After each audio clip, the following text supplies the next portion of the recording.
요새 보면은 반도체 주식만 오르고 뭐 다른 주식은 거의 정체든지 오히려 하락한 업종도 있죠. 그래서 앞으로 반도체, 삼성전자 주가가 어떻게 될지 이게 가장 큰 관심사일 것 같습니다. 장기적으로 보면은 반도체 수출 증가하고 삼성전자 주가도 꾸준히 장기적으로 상승합니다. 이런 의미에서 삼성전자 주가는 장기적으로 보유해도 될 종목이다. 그런데 문제는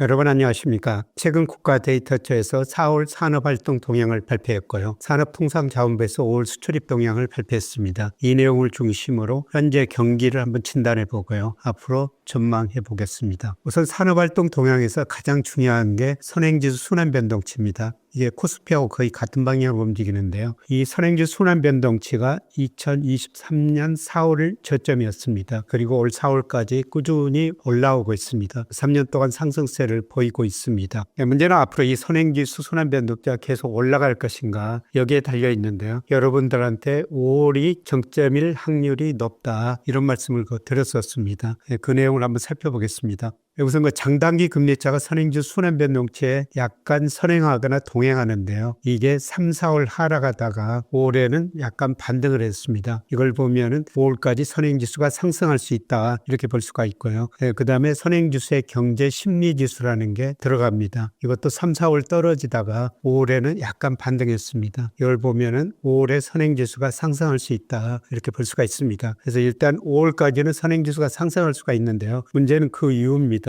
저는 선행지수 전망하는데 뉴스 심리지수를 보고 있습니다. 뉴스 심리지수라는 게 한국은행에서 실험적 통계로 작성해서 발표하고 있는데요. 각종 인터넷 언론 중에서 하루에 10,000개 정도 기사를 분석합니다. 그래서 이 기사가 긍정적이냐 부정적이냐. 긍정적인 기사가 많으면 이 지수가 올라가고요. 부정적인 뉴스가 많으면 이 지수가 하락합니다. 근데 올해는 좀 변동이 심하기 때문에 제가 3개월 이동 평균을 썼습니다. 그런데 이게 최근에 계속 하락하고 있습니다. 역시 그 3월을 정점으로 4, 5월 하락하고 있습니다. 그런데 한국은행이 이 자료를 만들 때도 밝혔습니다만 뉴스 선행지수가 거의 모든 경제 변수에 선행합니다. 선행지수 순환변동치에도 1개월 선행한다. 이런 식으로 자료를 만들 때 밝혔었습니다. 그런데 제가 보니까 상관계수가 역시 1개월 정도 뉴스 심리지수가 선행하게 나옵니다. 그런데 뉴스 심리지수가 아직 추세인지는 모르겠습니다만 3개월 이동평균이 꺾이고 있다는 겁니다. 이걸 볼 때 조만간 그 선행지수 순환변동치도 꺾일 수 있다. 이런 의미에서 5월이 선행지수 정점일 확률이 높다. 이렇게 보고 있습니다. 물론 최근에 코스피가 급등하고 있습니다. 코스피 급등에 따라 코스피가 여기 선행지수에 들어가기 때문에 선행지수 순환변동치 정점을 1, 2개월 정도는 연장할 수가 있습니다만 이런 거 뉴스 심리지수나 다른 지표를 보면은 아마 5월이 정점일 확률이 점차 높아지고 있다. 이렇게 볼 수가 있습니다. 한국은행이 지난주 경제 성장을 수정해서 전망했습니다. 2월에 전망했고 이번에 5월에 전망했는데요. 경제 성장률을 2.6%로 상당히 올렸습니다. 한국은행 이번부터 분기별 전망을 발표했는데요. 그런데 분기별 전망 보면은 1분기가 상당히 높고 2분기, 3분기로 갈수록 둔화되게 나옵니다. 우선 그 전년 동기 대비로 보면요. 실질 GDP 성장률이 1분기 3.6이었습니다. 2분기 3.0, 3, 4분기 1.7, 4분기 2.2%입니다. 전분기비도 상당히 중요한데요. GDP를 계절 조정해서 발표한 겁니다. 1분기 1.7이었습니다. 근데 2분기는 0.2%, 3분기는 0.0% 거의 정체된다는 거죠.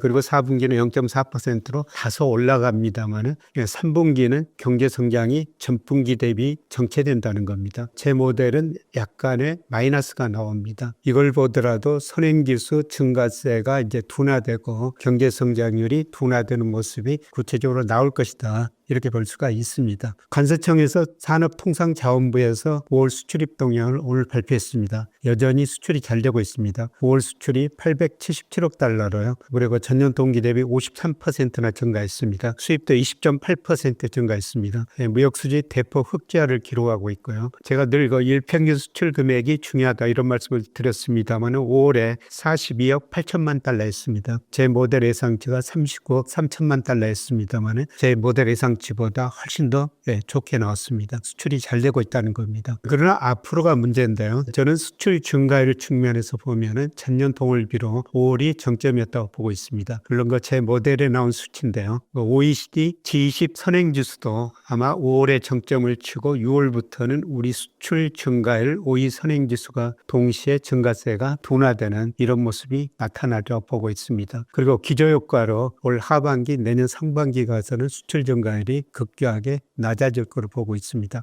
품목별로 보면 여전히 반도체 수출이 잘 되고 있습니다. 반도체 수출이 5월에 전년 동월 대비 169%나 증가했습니다. 수출 중에서 반도체 수출이 차지하는 비중이 무려가 42.3%입니다. 1월에서 5월까지는 37.1%인데요. 4월 한 달만 보면은 42.3%로 반도체가 수출 증가세를 계속 주도하고 있다. 이렇게 볼 수가 있고요. 다른 품목도 수출이 여전히 잘 되고 있습니다만은 상대적으로 부진한 게 자동차입니다. 자동차가 최근 수출이 계속 감소하고 있습니다. 아마 국가별 자동차 수출 통계에는 최근 거는 안 나오고 있습니다만은 미국으로 자동차 수출 증가세가 둔화 혹은 감소하는 거로 볼 수가 있습니다.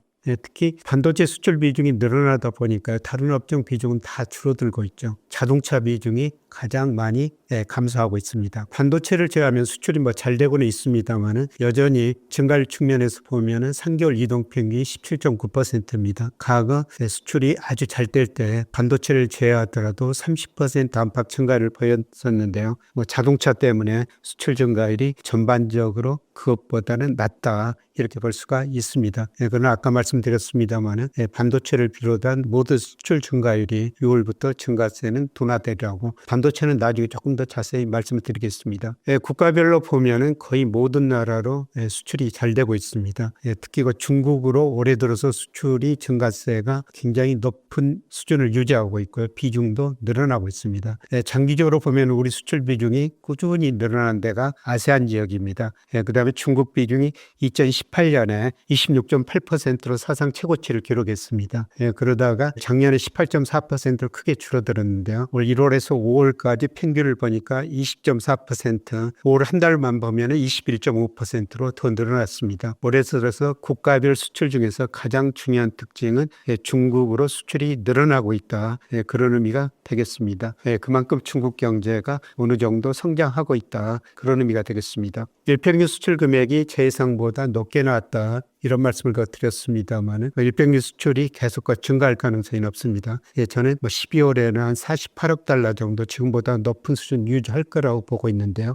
그렇더라도 지금 주가는 가대평가됐다. 이렇게 볼 수가 있습니다. 이렇게 가대평가된 거는 요새 보면은 반도체 주식만 오르고 다른 주식은 거의 정체든지 오히려 하락한 업종도 있죠. 그래서 앞으로 반도체, 삼성전자 주가가 어떻게 될지 이게 가장 큰 관심사일 것 같습니다. 장기적으로 보면은 반도체 수출 증가하고 삼성전자 주가도 꾸준히 장기적으로 상승합니다. 물론 중간중간 2년 정도 쉬는 경우도 있었죠. 상한계수가 0.89, 0.9에 가깝습니다. 그래서 삼성전자 주가를 전망할 때 반도체 수출을 봐야 되고요. 반도체 수출을 볼 때 삼성전자 주가를 보면 된다는 것입니다. 이 그래프는 제가 단기 변동을 제거해버리고 장기 추세를 구한 겁니다. 추세는 소위 호드릭 프레스코트 필터 이것 가지고 구한 겁니다. 장기적으로 보면은 반도체 수출 증가하고 삼성전자 주가가 상승했습니다. 이런 의미에서 삼성전자 주가는 장기적으로 보유해도 될 종목이다. 그런데 문제는 사이클이 있다는 겁니다. 최근에 PC, 그다음에 노트북에도 반도체 많이 들어가고요. 특히 AI 데이터 센터 이런 것에 반도체 수요가 워낙 많다 보니까 이번에는 반도체 사이클이 없다. 이런 주장도 하고 있습니다. 그러나 제가 HP 필터를 통해 가지고 추세를 구하고요. 전년 동월 대비 증가율을 한번 구해봤습니다. 그런데 5월 통계가 이번 상승면에서 처음으로 꺾이는 게 나왔습니다. 이건 전년 동월 대비 증가율인데요. 이런 식으로 평가해 볼 수가 있습니다. 참고로 앞서 구한 전년 동월 대비 추세를 삼성전자 주가하고 한번 비교해 봤습니다. 왼쪽 그래프는 삼성전자 주가 그 자체고요. 조금 더 변동성을 보이기 위해서 오른쪽에는 삼성전자 주가의 로그를 씌워놨습니다. 그러나 추세 증가율이 이제 상승에서 하락으로 전환될 때 시기에 따라 다릅니다만 그 뒤로 삼성전자 주가가 좀 오른 적도 있습니다만 어떤 때는 동시에 같이 하락한 적도 있습니다. 이걸 보면은 이번에도 반도체 사이클은 있다. 그리고 시차를 두고 삼성전자 주가도 조정을 볼 수도 있다. 이렇게 볼 수가 있습니다. 조금 더 다른 측면에서 보기 위해서 아까 HP 필터로 추정한 삼성전자 추세를요, 전월비를 한번 구해봤습니다. 이제 증가세가 둔화되게 나오고 있습니다. 물론 그 수준 자체는 계속 올라갈 텐데요. 증가율은 이제 꺾이고 있다. 역시 그 사이클이 있다. 이런 말씀을 드릴 수가 있을 것 같습니다. 전년 동월비나 전월비 통계에서 나타난 현상인 것 같습니다. 아주 그 단기적으로 보면요, HP 필터로 추세를 구하고요. 현재 삼성전자 주가나 반도체 수출이 얼마나 추세에서 벗어났는지 이걸 한번 본 겁니다. 그런데 현재 그 삼성전자 주가가 추세에서 벗어난 정도가 160% 정도 됩니다. 이거는 그 2000년 3월 이때 그 160% 근접했었어요. 그 이후로 최고치라는 겁니다. 전반적으로 요약해 보면요, 선행지수 현재까지 계속 상승하고 있습니다. 그러나 5월 무렵이 저는 정점일 가능성이 높다. 물론 그 주가 상승 때문에 1, 2개월 연장될 수도 있습니다만 5월이 확률이 높다. 그렇게 보고 있고요. 한국은행이 분기별로 경제 성장률을 전망하는데 1분기가 정점이고 2분기, 3분기 가면서 많이 낮아진다. 특히 3분기는 전분기 대비 정체다. 이렇게 볼 수가 있습니다. 그건 아마 수출 증가세가 둔화를 반영한 것 같습니다. AI 때문에 반도체 사이클이 이번에는 없다, 다르다 그러는데 전년 동월비나 전월비 이 사이클을 보니까 이제 꺾이고 있다는 겁니다. 이 꺾이고 나서 얼마 후에 삼성전자 주가도 조정을 보였다는 겁니다. 그리고 단기적으로도 장기 추세에서 삼성전자 주가가 지나치게 2로 벗어났습니다. 장기적으로는 상승할 겁니다. 그러나 단기적으로는 어느 정도 조정이 필요한 시점이 아닌가 이런 식으로 내다볼 수 있을 것 같습니다. 고맙습니다.